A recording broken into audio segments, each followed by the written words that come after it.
हफ्ते में 2 बार मैं शूट करती हूँ, उन्हीं दिन मैं एडिट और पोस्ट कर देती हूँ। इतनी सी भी प्रॉब्लम नहीं होती। प्रॉब्लम कहाँ होती है वो बताती हूँ मैं, लिखने में, नोट्स बनाने में, और मैं वो कोई ना कोई बहाना बना देती हूँ कॉलेज की। अब बोलोगे 1 महीने में पूरा सिलेबस कंप्लीट कर लेती हूँ, तो हाँ हो जाता है। क्यों? एक यूनिट, उसके साथ साथ उसी यूनिट के मैं नोट्स भी साथ के साथ प्रिपेयर कर लेती हूँ। कैसे मैनेज करती हूँ अपना यूट्यूब, पूरी पढ़ाई, क्लासेस लेना, टेस्ट के लिए प्रिपरेशन करना और अपना प्री एग्ज़ाम के लिए प्रिपरेशन करना, वो पढ़ाई में ही काउंट होता है। बस इतना है कि हाँ, मैं 2-3 घंटे लेकर नहीं बैठ पाती, क्योंकि आज मैं इस वीडियो में अपना रियल एक्सपीरियंस, एकदम जेन्युइन रिव्यू देने वाली हूँ कि मैं कैसा फील करती हूँ या मैं कैसे फेस करती हूँ अपना बीएससी नर्सिंग कोर्स, या मुझे कैसा फील हुआ है after taking the admission in the BSc nursing. तो वो सारी चीज़ें मैं आपके साथ शेयर करना चाहती हूँ। वीडियो को लास्ट तक ज़रूर देखना। बहुत सारे बच्चे ऐसे हैं जो इस वक्त बहुत ज़्यादा उनके मन में सवाल उठ रहे हैं कि क्या हमें बीएससी नर्सिंग करना चाहिए, क्या नहीं करना चाहिए, कैसा कोर्स है। दी आप परेशान हैं क्या, या आप कैसे मैनेज करते हो, क्या इतना ज़्यादा हैक्टिक रहता है कि नहीं रहता है बीएससी नर्सिंग में एडमिशन लेने के बाद। तो वो सारी चीज़ें मैं क्लियर करने वाली हूँ, क्योंकि मैंने कैसा फील किया है मैं वो आपके साथ शेयर करूँगी, और मैं आपको यही एडवाइस करूँगी कि हाँ, जैसा मैंने फील किया है, जैसा मैंने मैनेज किया है, आप भी वैसे ही करें, ताकि ये जो अफवाहें फैल रही हैं कि हाँ बहुत ज़्यादा हैक्टिक होता है, बहुत ज़्यादा दिक्कतें आती हैं, आप ये हो जाएगा वो हो जाएगा, तो ये सारे जो रूमर्स हैं वो एकदम हट जाए रास्ते से, और एकदम आप स्मूथली, बहुत ही क्लियरली, एकदम नेचुरली आप इस कोर्स को कंप्लीट कर पाओ। ठीक है, तो वीडियो को स्टार्ट करते हैं। तो hello friends, my self Tania Khan Saifi and I am a BSc nursing student of 4th semester from a private college. ठीक है, तो अभी अगर कुछ गलती हो गई हो बोलने में तो मुझे माफ़ कर देना, मुझे इतनी ज़्यादा इंग्लिश आती नहीं है, बट मैं ट्राई करती हूँ कि हाँ थोड़ा बहुत सीख जाऊँ, क्योंकि मैं यूपी बोर्ड से हूँ। ठीक है, अभी एक चीज़ और, बहुत सारे बच्चे बोलते हैं हम यूपी बोर्ड से हैं, हिंदी कैसे मैनेज होगा, क्या हिंदी इतना ज़्यादा उसमें, मतलब उसका हिंदी तो आती नहीं है, इंग्लिश में आता है, हम कैसे मैनेज करेंगे। तो मैं आपको ही क्लियर कर देती हूँ। मेरे जो क्लासमेट्स हैं, अगर हमारा 40 का बैच होता है, 40 स्टूडेंट्स होते हैं, तो उसमें एटलीस्ट 7 से 8 बच्चे ही होंगे जो आपके सीबीएसई बोर्ड से होंगे, बाकी सारे आपके यूपी बोर्ड से होंगे। ठीक है, तो यूपी बोर्ड वाले बच्चे भी अच्छा परफॉर्म कर देते हैं उन सीबीएसई वाले बच्चों से, मतलब कोई कंपैरिजन ही नहीं है, दोनों के सेम से ही आते हैं। मतलब ऐसा तो होता ही नहीं कि हाँ जो बच्चा बीएससी नर्सिंग, जो बच्चा सीबीएसई से करके आया उसके मार्क्स ज़्यादा आते हो बीएससी नर्सिंग में, ऐसा नहीं है। बस हाँ, उसे थोड़ा सा फ़ायदा हो जाता है, उसने 12th किस हिसाब से की हुई है, ज़्यादा अच्छे लेवल से पढ़ के करी हुई है, तो उससे कुछ ज़्यादा अच्छी इंग्लिश आती होगी, बाकी तो सब एवरेज ही रहते हैं। तो इतनी तो यूपी बोर्ड वालों से भी आती है कि वो लिखना सीख जाते हैं आपके फर्स्ट सेमेस्टर में। तो इस बात को दिमाग से निकाल देना कि अगर आप यूपी बोर्ड से हैं तो आप बीएससी नर्सिंग नहीं कर सकते। आप कर सकते हो, आपको पूरे 6 महीने में आपको एक्सपीरियंस हो जाएगा, आपके जो टेस्ट होंगे, आपके जो प्री एग्ज़ाम्स होंगे, आपके जो यूनिवर्सिटी एग्ज़ाम होंगे, उसी में आपको अंदाज़ा हो जाएगा कि हाँ किस तरह से लिखना होता है और कैसे लिखा जाता है। तो ये डाउट तो आपका क्लियर हो गया होगा कि अगर आप भी बीएससी नर्सिंग करना चाहते हैं और आपने हिंदी बोर्ड से या यूपी बोर्ड से अपना 12th कंप्लीट किया है तो आप इजीली कर सकते हो। ठीक है, तो ये डाउट आपका क्लियर हो चुका है। बाकी करते हैं मेरा एक्सपीरियंस। देखिए, मैंने बहुत अच्छे से हैंडल कर ली इंग्लिश, क्योंकि मुझे पहले से ही बहुत ज़्यादा इंटरेस्ट था। मैं 12th क्लास में भी अपने इंग्लिश में बहुत ज़्यादा अच्छी स्टूडेंट रही हूँ, राइटिंग भी ठीक ठाक है, और बाकी मैं इंग्लिश के जो पैराग्राफ होते हैं उनको भी लिख लेती हूँ, तो इसलिए मुझे कोई प्रॉब्लम नहीं हुई। बात करते हैं कि कैसे मैनेज किया अपने जो सेमेस्टर्स हैं उनका कोर्स। तो देखिए, जो ये बातें फैलती हैं ना कि बहुत हैक्टिक होता है, इतना कुछ कंप्लीट करना पड़ता है, इतना बड़ा सिलेबस होता है, तो हाँ होता है, इसमें कोई झूठ नहीं है। सिलेबस वाकई में बहुत ज़्यादा होता है। 6 महीने के अंदर अंदर आपको वो सिलेबस कंप्लीट करना होता है और एक यूनिवर्सिटी एग्ज़ाम देना होता है। ठीक है, तो अगर बैक लग जाए तो फिर से 1 साल का वेट करना पड़ता है और फिर वो एग्ज़ाम देना पड़ता है। तो हाँ, थोड़ा सा मुश्किल तो होता है, लेकिन डिपेंड करता है कि आप उसको कैसे हैंडल करते हो। आप अगर उस कोर्स को, उस सिलेबस को अपने दिमाग पे हावी कर लेते हो कि हाँ वो इतना हार्ड है, कैसे होगा, जेनेटिक, ओ माय गॉड, मैंने तो कभी जेनेटिक पढ़ी ही नहीं है, ये कहाँ से आ गया, डीएनए, माइटोसिस, मियोसिस कहाँ से आ गया, कैसे करेंगे। सोचो मत, बस उस क्वेश्चन को सोल्व करने का सोचो कि हाँ है तो आपका सेल साइकिल, है तो आपका डीएनए डुप्लीकेशन, तो लेकिन कैसे करना है, बस आपको एक टॉपिक ही तो क्लियर करना है।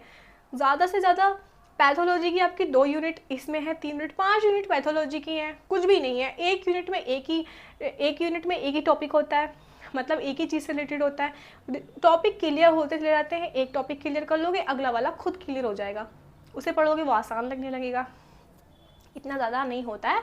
एनाटमी फिजियोलॉजी तो बहुत आसान होती है, बस आपको दिन में 2 से 3 घंटे अपने लिए निकालने पड़ेंगे पढ़ने के लिए। अगर आप क्लासेस लेते हो डेली, जैसे मैं ले लेती हूँ, क्लासेस आप डेली ले लेते हो तो आपको वो भी पढ़ने की ज़रूरत नहीं है, क्योंकि आपका टॉपिक तो ऑलरेडी कॉलेज में हो जाता है कंप्लीट, ठीक है। लेकिन आपको वीक में आपको सारा देखने की ज़रूरत पड़ती है। अगर आपको संडे मिलता है या फिर कोई एक दिन मिल जाता है तो आप उसमें अपना सिलेबस जो आपका हुआ है, जितने भी टॉपिक क्लियर हुए हैं, उसमें आप देख लो कि हाँ हमने क्या क्या पढ़ा इस वीक। बाकी आपके टेस्ट होंगे, आपके टीचर इतने अच्छे मिल जाएंगे कि आपको कुछ टेंशन लेने की ज़रूरत ही नहीं है। अगर आपका कॉलेज ऐसा है कि जहाँ पर टीचर आप पर ध्यान नहीं देते, तब तो आपको सोचने की ज़रूरत है। बाकी अगर आपके टीचर आपको टेस्ट लेते हैं, आपके प्री एग्ज़ाम्स कराते हैं, तो आपको टेंशन लेने की ज़रूरत नहीं है। ऑटोमेटिक आप पढ़ना शुरू कर दोगे कि हाँ टेस्ट है तो ये यूनिट कवर कर लेते हैं। एक यूनिट को एटलीस्ट अगर आप दिल से पढ़ेंगे, उसे अच्छे से मन लगाकर पढ़ेंगे, पॉजिटिव वे में लेंगे, अच्छा ये है, उस चीज़ को ना ऐसे सोचो, किताबी दुनिया में मत घुसो। किताबी दुनिया में उसके जो वर्ड्स होते हैं किताब के, वो आपको उलझा के रख देंगे, वो आपको उलझा देंगे। आपको जहाँ से आसान लगता है वहाँ से पढ़ो, लेकिन पढ़ो ज़रूर, हो जाएगा, बहुत इजीली हो जाएगा। तो इसलिए इसकी टेंशन मत लो कि सिलेबस कैसे कवर होगा 6 मंथ में। मैं भी करती हूँ, मैं अपना एक्सपीरियंस बताऊँ तो बहुत इजीली कर लेती हूँ। मैं सच बता रही हूँ, मुझे इतनी सी भी प्रॉब्लम नहीं होती। प्रॉब्लम कहाँ होती है वो बताती हूँ मैं। जो मेरी सबसे बड़ी प्रॉब्लम होती है वो होती है लिखने में, नोट्स बनाने में, और मैं वो कोई ना कोई बहाना बना देती हूँ कॉलेज में कि बाकी कुछ मैम तो ऐसी हैं जो बिना नोट्स के मानती नहीं है, तो उनका भी कुछ लिखा कुछ छोड़ा, कुछ लिखा कुछ छोड़ा ऐसे। अब आप बोलेंगे कि आप पढ़ती कहाँ से हो अगर आप नोट्स नहीं बनाती हो। तो जब वो एग्ज़ाम से पहले का 1 महीना होता है ना, वो मैं पूरा अपनी पढ़ाई को देती हूँ। अब बोलोगे 1 महीने में पूरा सिलेबस कंप्लीट कर लेती हूँ, तो हाँ हो जाता है। क्यों हो जाता है?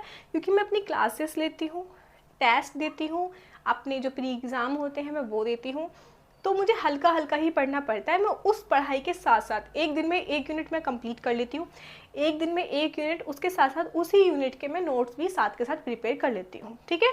तो हो जाता है, 1 महीने में 30 दिन होते हैं, ठीक है। और 30 दिन में आप इजीली कवर कर सकते हो, जैसा मैं करती हूँ। मुझे नहीं पता कि आप लोग कर पाओगे कि नहीं, लेकिन मैं आपको यही एडवाइस करूँगी कि आप कर सकते हो, ठीक है। ये हो गई सिलेबस की बात। अब बात करते हैं कि मैं आखिर कैसे मैनेज करती हूँ अपना यूट्यूब, ठीक है।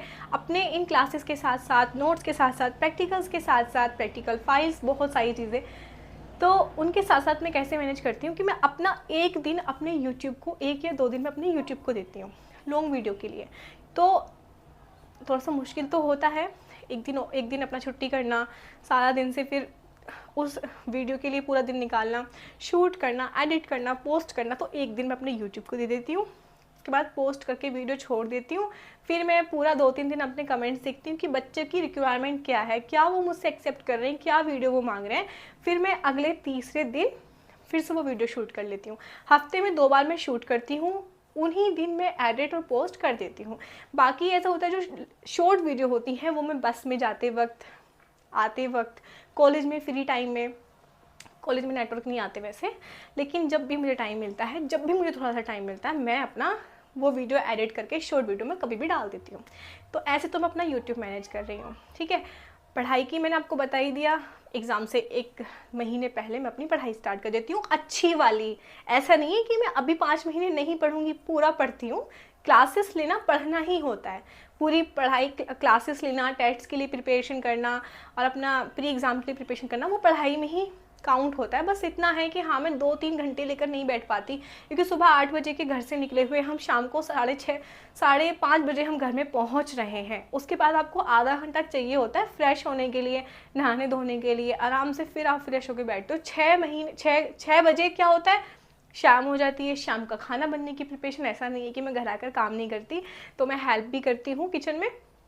उसके बाद मुझे बच जाते हैं खाना खा के फिर आराम से रेस्ट। फिर तो मन ये करता है कि बस बिस्तर पकड़ लो सो जाओ, तो मैं रात को नहीं पढ़ पाती हूँ, थक जाती हूँ, तो मैं फिर हल्का सा यूट्यूब का ही काम किया और फिर मैं फिर सो जाती हूँ। तो फिर सुबह उठती हूँ, फिर वही कॉलेज के लिए जाना आना, तो इसलिए बस ऐसा ही मेरा रूटीन चल रहा है अभी। बस दिल पे मैं कुछ भी नहीं लेती, बहुत ही पॉजिटिव वे में मैं अपना कंप्लीट कर रही हूँ नर्सिंग। और मैं आपसे भी यही रिक्वेस्ट करूँगी कि आप इतना ज़्यादा इसे दिमाग पे मत लो, बहुत इजीली कवर कर लोगे।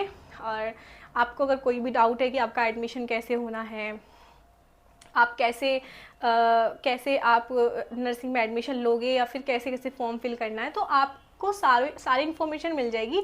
इस चैनल को सब्सक्राइब कर लेना, और अगर वीडियो पसंद आया हो तो लाइक भी कर देना, और वीडियो चैनल पर ऐसे ही बने रहना। और अगर कोई भी आपको लग रहा है डाउट, तो आप मुझे इस वीडियो के नीचे कमेंट कर सकते हैं, ठीक है।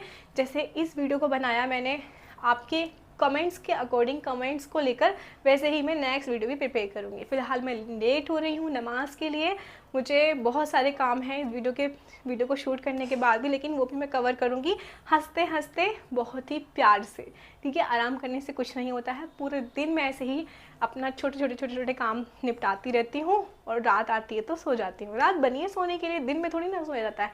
सुबह अपना उठो 8 बजे के बाद से, फिर अपना पूरे दिन जितने भी छोटे मोटे काम होते हैं अपने करियर से रिलेटेड, मैं वो सब कंप्लीट करती रहती हूँ। ऐसे ही आप भी बनिए, हौसला रखिए, हंसते रहिए, और बहुत ही पॉजिटिव वे में अपना वर्क कंप्लीट करते रहिए। अपने टारगेट्स, अपने गोल्स ध्यान रखिए, क्या करना है, शाम तक वो काम कंप्लीट करके ही आपको बिस्तर पर सोना है, ठीक है। तो बहुत ही प्यार से, बहुत ही स्मूथली, बहुत ही नेचुरल आप अपने काम कंप्लीट कर सकते हो। डिपेंड करता है कि आपकी किस तरह की मेंटालिटी है, आपका किस तरह का माइंडसेट है। अगर आप कोई भी चीज़ स्ट्रेस लेकर बहुत ही जल्दी हाइपर हो जाते हैं, बहुत ही जल्दी आप उसमें आ जाते हैं गुस्से में, क्या कैसे हुआ, हो कैसे होगा ये काम, अरे यार ये कैसे हो गया, ये तो आता ही नहीं।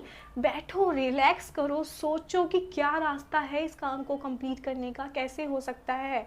बस थोड़ा गहरी सांस लो, हेल्प लो चैट जीपीटी की, सारी हेल्प कर देगा वो आपकी, आप चाहे मेंटली डिस्टर्ब हो तो इसलिए बस करना क्या है, हौसला रखना है और अपना आगे बढ़ते रहना है। तो चैनल को सब्सक्राइब करना, वीडियो को लाइक करना, और ऐसे ही बने रहना मेरे साथ, और ऐसे ही सपोर्ट करते रहना। बाय।